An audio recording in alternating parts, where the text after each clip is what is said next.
stand up Mullarkey army. Fucking Jamie Mullarkey's coming back, and I'm pumped because Jamie is a mad fighter, man. And hang on a sec, I just got to move my little camera here. Who's Mullarkey fighting? Mullarkey's fighting Jalin the Tarantula Turner. Oh yeah. When are they fighting? I wrote it down. March 6th.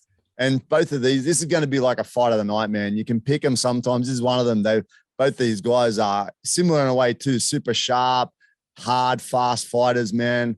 I think, strangely enough, I've got Mullarkey in this one. I'm not sure how that happens, but Mullarkey actually is from my area.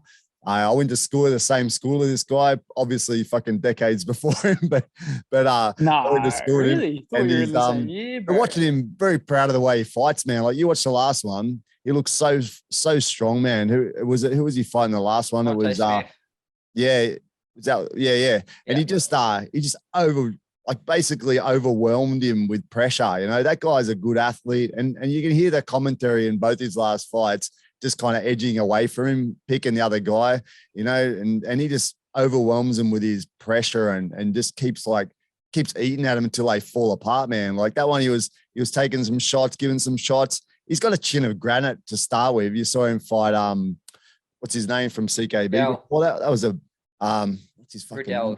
Yeah, Riddell. He fought Riddell before. These guys just cracking each other for the full 15 minutes. He took so many big shots and didn't go down. And now he's so powerful. One of the things I think he's going to use in this one, though, is his leg kicks. He seems like he's stronger than Jalin Turner with the leg kicks and that. It real powers him up. And I think that's how he can slow down Turner. If he starts up cracking the legs as hard as he was in his last fight, can slow him down that little bit. And I think he's just got that grittiness that's going to take him through in this one, man. Iron chin, hard leg kicks. His head movement will look quite good in the last one too. I'm really hoping it's a fight of the night, and I hope he takes him out again in one of the second or third round. Hey, what do you think, man? Yeah, well, like I said earlier, obviously Jamie's trainers, so we obviously, I think we did rounds together Tuesday, Wednesday. He went back home, then we came back and sparred again today. And like, even at this stage of camp, man, he's super sharp already. He's got the sort of, Jalen's a tall, long southpaw, likes the left straight, likes to counter as people come in, catch him coming in. He likes to catch him coming in or catch him on the exit. So Jamie's doing like a lot of the correct things. Obviously, how to mix up how he comes into range, mixing up where he exits, so he's not there, he's not in front against the southpaw for the straight left and stuff like that. So I think, like you said, and also just that pace he put on Devontae Smith the last time, it's a really sort of almost like a crushing, crippling pace where he's just in your face. He's tough. He's throwing heavy shots.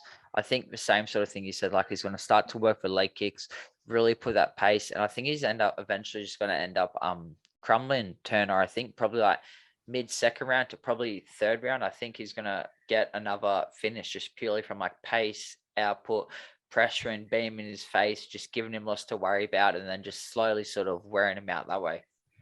Yeah, man. And the good thing is, in a way, is they're both kind of like stand-up guys. You know, they obviously both can wrestle. I mean, that Turner's got a couple of chokes recently, but that's more people just crumbling under his pressure and giving up the choke.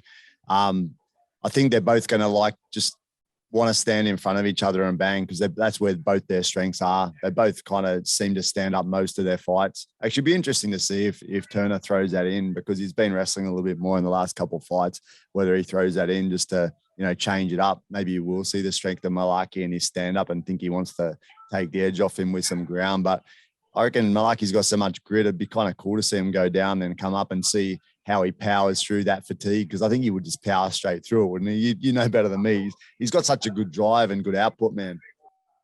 It's just straight grittiness, man. Like he's so, like pretty much like anyone who sort of comes down with the camps and that. It's just like that different level of grittiness sort of thing. Whereas like it sucks, it hurts, you're halfway through, but you just sort of got to get the work done in that. And just looking now, I saw that Jalin actually has 4 KO TKO losses on his record. So I think sort of if anyone's going to crack his chin, I think Jamie's got a very good chance of cracking his chin sort of thing. And the thing with Jamie, he's only been knocked out twice, but that was both at featherweight and one's fucking against for X well, for now still featherweight world champ sort of thing. So I think as we saw with a Riddell fight, like even if it comes down to like a battle of attrition, it's just like who can take the biggest shots. Like I'm backing Jamie fairly sort of strongly in that regard for his chin to stay there if they're getting like counter punch exchanges, or if they sort of Jamie throws he'll be throwing like that check hook over the like straight lefts or something like that. And I can sort of see them wearing shots off each other, but Jamie just always coming off best and Jalin coming off second best from all the exchanges.